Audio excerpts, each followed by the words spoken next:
দিদি অলরেডি আমার নামে কেস করে এসেছে, সেখানে আমার মা সাক্ষী দিচ্ছে। মানে ভাবতে পারছো যে আমার দিদি আমার এত ভালো চায়, এত কিছু করার পরেও আমার দিদি কেস করা হয়ে গেছে।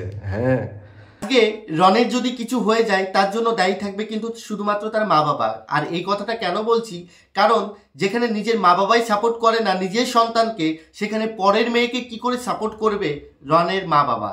সেখানে নিজের ছেলেকে জেলে পাঠাতে চাইছে, সেখানে পরের মেয়ে পিটিকে তারা কিভাবে অ্যাকসেপ্ট করবে।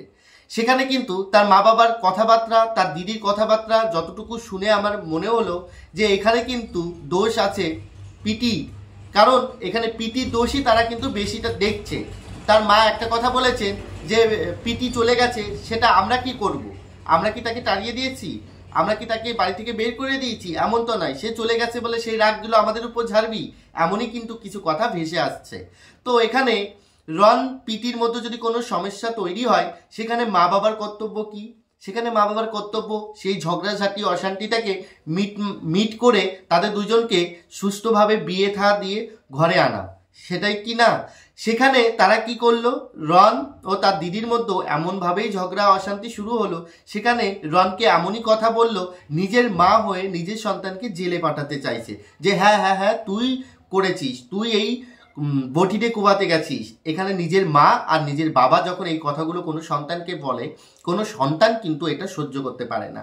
আজকে রনদার দিদি যে ওষুধগুলো খেয়ে যে নাটকটা করলো, এটা কিন্তু পুরো ইউটিউব প্ল্যাটফর্মে প্রত্যেকটা মানুষ যারা আমি যখন বলছিলাম বারবার করে যে রন পিটিকে এক করার চেষ্টা করো, তার পরিবারটাকে ভাঙার চেষ্টা করো না, সবাই এক করার চেষ্টা করো, সেখানে কিন্তু রনের দিদি যেই ওষুধ খেয়ে যেই নাটকটা করলো, এটা কিন্তু সকলের অজানা নয়।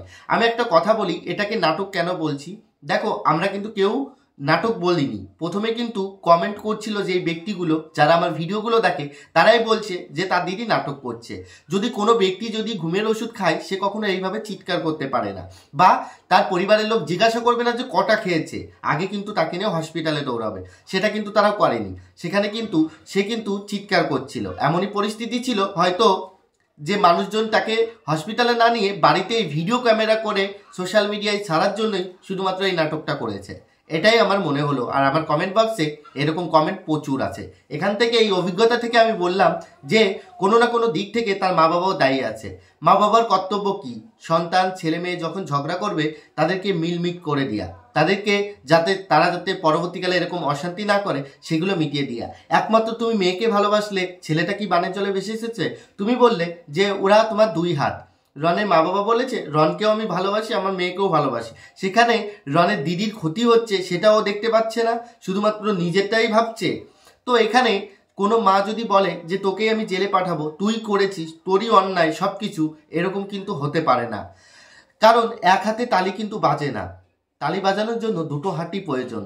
আজকে রন পিটিকে আলাদা করার কারণ কি, সেটা কিন্তু যতক্ষণ না রনদা ও পিটি মুখ খুলছেন ততক্ষণ কিন্তু আমরা জানতে পারবো না।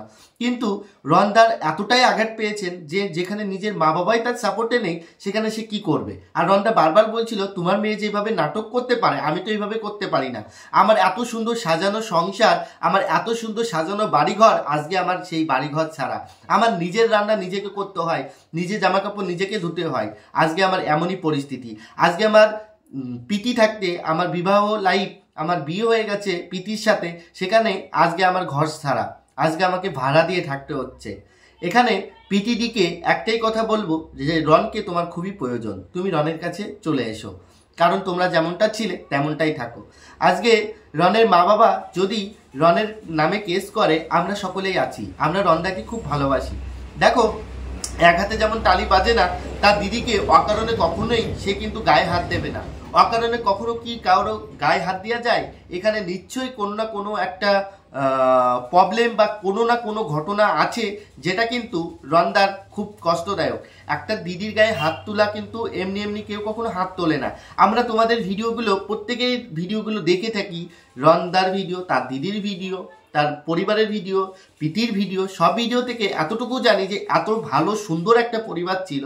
এখানে ননদ বলে কোনো অর্থ ছিল না। আজকে ননদ হয়ে গেছে, রায়বাগিনী ননদিনী হয়ে গেছে রনের দিদি। কারণ এমনই কিন্তু আমরা কখনো দেখিনি, এখন দেখতে পাচ্ছি। কারণ দিনের পর দিন এ একে আর ও একে এরকমভাবে যে যা কিছু হচ্ছে এটা কিন্তু আমাদের সকলের অজানা নয়, সকলেরই জানা। আমি এই ভিডিওটা করার একমাত্র কারণ হচ্ছে যে এই দুটো মানুষকে বা এই দুটো পরিবারকে এক করার জন্য আমি কিন্তু রেগুলারিটি ভিডিও মেনটেন করে চলছি।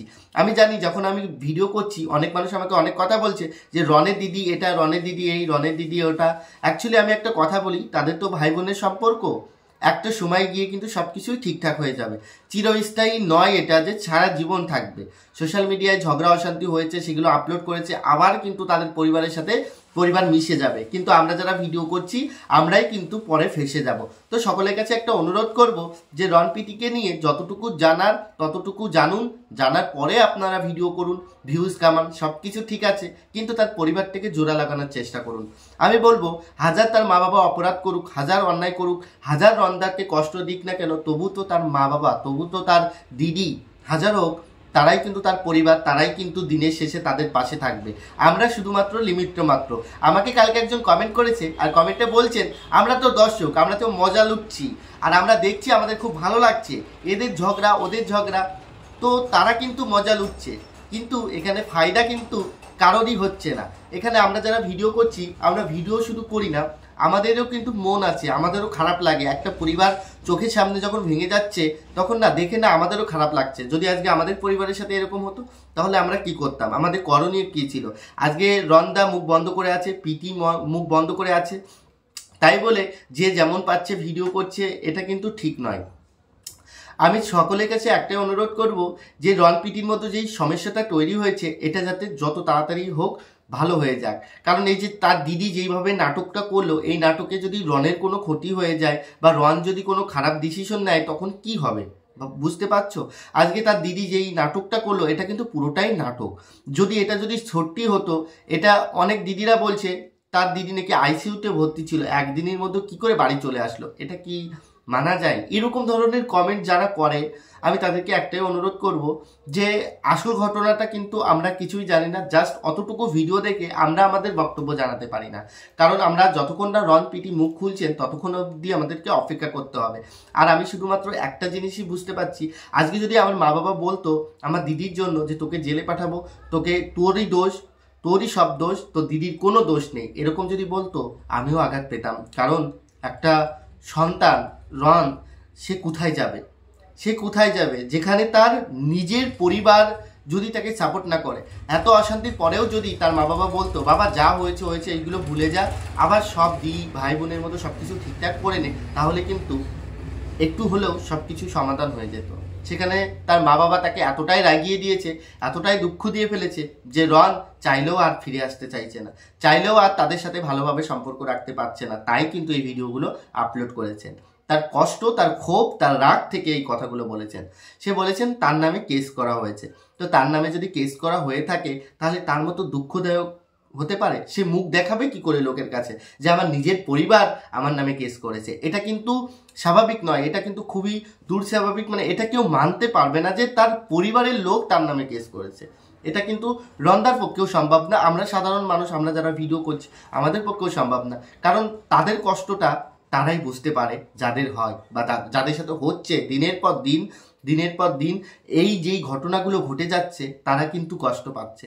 আমরা ভিডিও করছি, ভিউজ কামাচ্ছি, কিন্তু তাদের কষ্টটাও তো আমাদের বোঝা দরকার। তাদের পরিবারটাকে যদি এক না করতে পারি, তাদের পরিবারটাকে ফাটল ধরিয়ে আলাদা করার চেষ্টা আমরা করব না। আমরা সকলেই দিনের শেষে যে যার ঘরে ফিরে আসি, দিনের শেষে ঘরের মধ্যেই থাকি। আর রনদা কিন্তু দিনের শেষে তার নিজের পরিবারটাকেও পাচ্ছে না, ঘরের নিচেই যতই থাকুক ছাদের নিচেই, তবুও কিন্তু নিজের ঘরের মতো শান্তি অন্য